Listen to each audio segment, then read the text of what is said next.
Hi there, Paul here. Three's Company. What is it? How did it end? I can explain. Yes, buckle up for a wild ride through the wacky world of Three's Company, the iconic sitcom which aired from 1976 to 1984. It's all about the hilarious misadventures of three roommates living in Santa Monica, California. Meet our main trio. You got Jack Tripper, a clumsy but lovable aspiring chef, Janet Wood, a level-headed florist, and then there's Chrissy Snow, a ditzy but well-meaning secretary. These three young singles share this apartment, number 201, but there's a catch. It's the 1970s, and their landlord, Mr. Roper, is a bit of a prude. To keep the living arrangement kosher, Jack pretends to be gay.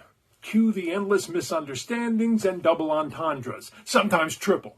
The show thrives on two comedic pillars, the gay misunderstanding and the mistaken identities. Always good stuff, right? Sure. Every episode is a whirlwind of slapstick humor, sexual innuendos, and ridiculous situations. To be honest, they spiral out of control faster than Jack can trip over his own 2 feet.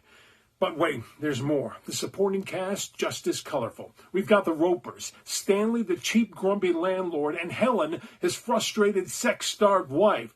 Their banter is pure gold, with Helen constantly zinging Stanley about their lack of love life and Stanley mugging to the camera every time he makes a joke. They're later replaced by Ralph Furley, a self-proclaimed ladies' man with a wardrobe that could probably blind you from space. That's played by legendary Don Knotts. Now let's talk cast changes. And there were quite a few. Larry is their upstairs neighbor who's really sleazy. Anyway, the cast changes. Chrissy, played by Suzanne Summers. She leaves the show due to contract disputes. But fear not, her cousin Cindy moves in, bringing her own brand of ditzy charm at only 21 years old. Later we meet Terry, a smart and sassy nurse who rounds out the trio. Throughout its 8-season run, Three's Company kept audiences in stitches with its fast-paced comedy, lovable characters, Jack's physical comedy, Janet's exasperated eye rolls, and a parade of misunderstandings that would probably make Shakespeare's head spin. Oh, it's all there, yeah. As for how it ends, well, Jack finally achieves his dream of opening his own restaurant, Janet finds love, and our beloved trio pretty much just go their separate ways. But don't worry, they remain friends. After all, Three's Company, and they had a lot of spin-offs. Here's a juicy tidbit for you. John Ritter, who played Jack, was so committed to the physical comedy that he often improvised his pratfalls, and he was good at it. Talk about falling for your art. Three's Company is more than just a sitcom. It's a time capsule of 70s and 80s fashion, social norms, and humor.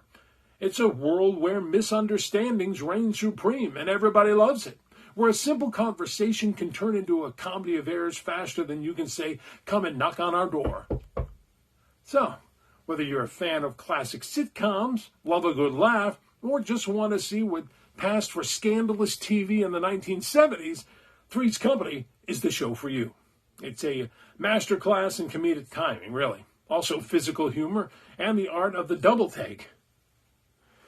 And there you have it, folks. Three's Company in a nutshell. If you enjoyed this whirlwind tour through one of TV's most beloved sitcoms, don't forget to like and subscribe. Because after all, two's company, three's a crowd, but a whole bunch of subscribers, well, now that's a party.